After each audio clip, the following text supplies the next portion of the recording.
Assalamualaikum warahmatullahi wabarakatuh. Gimana kabarnya sobat mahasiswa? Baik, bertemu lagi dalam video pembelajaran dengan mata kuliah Pendidikan Kewarganegaraan. Dan kali ini kita akan belajar tentang kewirausahaan dan ekonomi kerakyatan.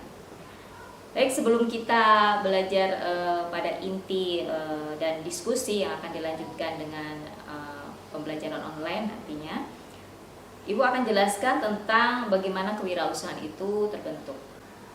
Kewirausahaan, wirausaha berasal dari kata wira dan usaha. Wira itu pejuang usaha yang selalu kreatif, inovatif, dan mandiri. Itu pasti yang akan membentuk satu pola tentang sosok yang namanya wira dan usaha. Wira usaha. Wirausaha pertama kali muncul itu di negeri barat ya, itu dimunculkan oleh sosok yang namanya Richard Cantillon. Richard Cantillon ini adalah orang yang pertama kali menggagas tentang kemandirian, kreativitas, dan inovasi. Dan yang akhirnya kewirausahaan pun itu muncul dari beberapa aspek dan masuk dalam aspek psikologi ya, terkait dengan perilaku, kemudian aspek ekonomis, kemudian aspek sosiologis, dan beberapa yang lain sesuai dengan perkembangan kewirausahaan sampai dengan saat ini. Nah, hal yang menarik apa yang bisa kita gali tentang kewirausahaan dan hubungannya tentang ekonomi kerakyatan yang sudah menjadi akar dari perekonomian Indonesia saat ini ya.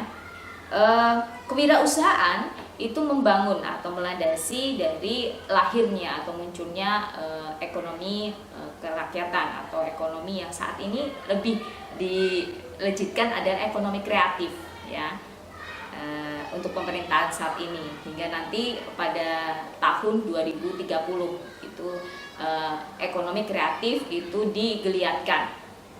Sebenarnya tidak jauh beda dengan ekonomi kerakyatan, karena ekonomi kreatif itu didasarkan pada aspek pelaku atau dalam hal ini adalah rakyat. Potensi apa yang bisa digali oleh rakyat secara lokal itu pastinya. Untuk itu kita akan belajar bagaimana awal sebagai dasar kita, yakni tentang ekonomi kreatif. Modal dasar ekonomi kreatif adalah layaknya sebuah bangunan yang akan menguatkan atau sebagai fondasi ekonomi Indonesia ya, dengan landasan, pilar, dan atap itu sebagai elemen-elemen wujudnya satu bangunan. Nah, disinilah ekonomi kreatif itu perlu untuk terus dikuatkan. Dengan model pengembangan industri kreatif ini, maka akan membawa industri kreatif dari titik awal menuju tercapainya visi dan misi dari industri kreatif Indonesia di tahun 2030 mendatang. Baik, sobat mahasiswa, ada yang perlu untuk digagas lagi terkait dengan model pengembangan ekonomi kreatif dengan 5 pilar yang perlu untuk dibahas di sini. Yang pertama, industri. Industri sebagai salah satu aset dalam pengembangan ekonomi kreatif, karena di dalamnya industri baik itu industri yang diawali dari kegiatan usaha kreatif rumah tangga atau kita biasakan bahasakan kreatif rumahan atau industri rumahan, sampai dengan industri besar.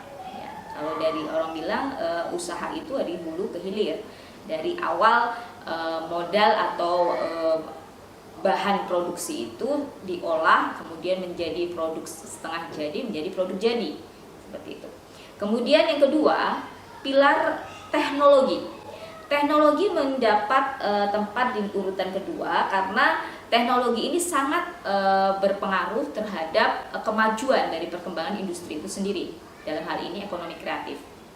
Dengan semakin tingginya tingkat teknologi yang dipakai, apalagi sekarang ya, kita tahu bahwa kita masuk pada revolusi industri 4.0, di mana di sana teknologi yang saat ini sudah menjadi satu kesatuan, istilahnya apapun menggunakan media dengan teknologi, dan penggunaan ini sudah familiar, maksudnya dari masyarakat sudah mulai banyak digunakan untuk usaha juga, bisnis, jadi industri rumahan seperti itu, dengan kegiatan dengan web, kemudian dengan banyak yang bisa digunakan untuk memasarkan, dan beberapa hal lain yang memang industri dengan menggunakan penguatan teknologi ini memacu untuk semakin orang berinovasi seperti itu. Jadi ada gambaran, informasi, edukasi tentang bisnis, itu semua masuk di sana di dalamnya dan cepat. Nah, inilah keuntungan-keuntungan yang bisa didapat dari peran teknologi menjadi salah satu pilar dalam ekonomi kreatif atau kerakyatan. Berikutnya adalah sumber daya. Nah, pokok di sini sumber daya adalah sumber daya manusia. Sumber daya manusia di sini adalah penggerak. Kita nanti akan bahas tentang penggeraknya di sini. Siapa? Nah, aktor penggerak ekonomi kreatif ada 3.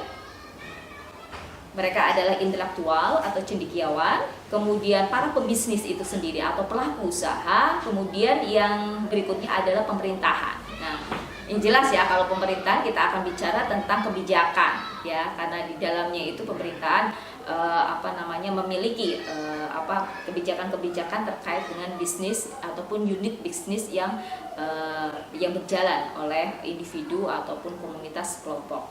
Nah, 3 penggerak ekonomi kreatif inilah yang nantinya akan menggeliatkan ekonomi kreatif dari tingkatan biasa gitu sampai dengan tingkat yang lebih maju lagi, membawa perekonomian Indonesia untuk lebih mendapat tempat di mata internasional.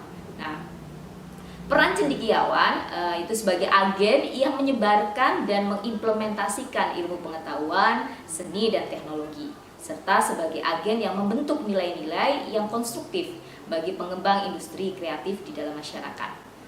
Kemudian peran pebisnis atau pelaku usaha itu sendiri adalah mereka bisa saja menjadi investor atau pencipta teknologi baru, serta mereka juga bagian dari konsumen dalam industri kreatif itu sendiri. Nah, selain itu ada satu peran pemerintah yang merupakan pembangunan industri kreatif membutuhkan terutama terkait dengan pengelolaan otonomi daerah di sebagian daerah-daerah yang mengharuskan demokrasi dengan good governance. Nah, dan dari sinilah nanti akan menjadi pengantar terkait dengan pilar dari pengembangan ekonomi kreatif itu sendiri. Nah, pilar yang berikutnya adalah tatanan sosial ya, tentang kemasyarakatan, tentang aturan dan sebagainya. Dan yang kelima adalah lembaga intermediasi. Nah, ini beberapa hal yang akan kita diskusikan dalam diskusi kelas online kita setelah pemaparan dari yang Ibu sampaikan. Baik, itu saja. Selamat berdiskusi dan terima kasih. Assalamualaikum warahmatullahi wabarakatuh.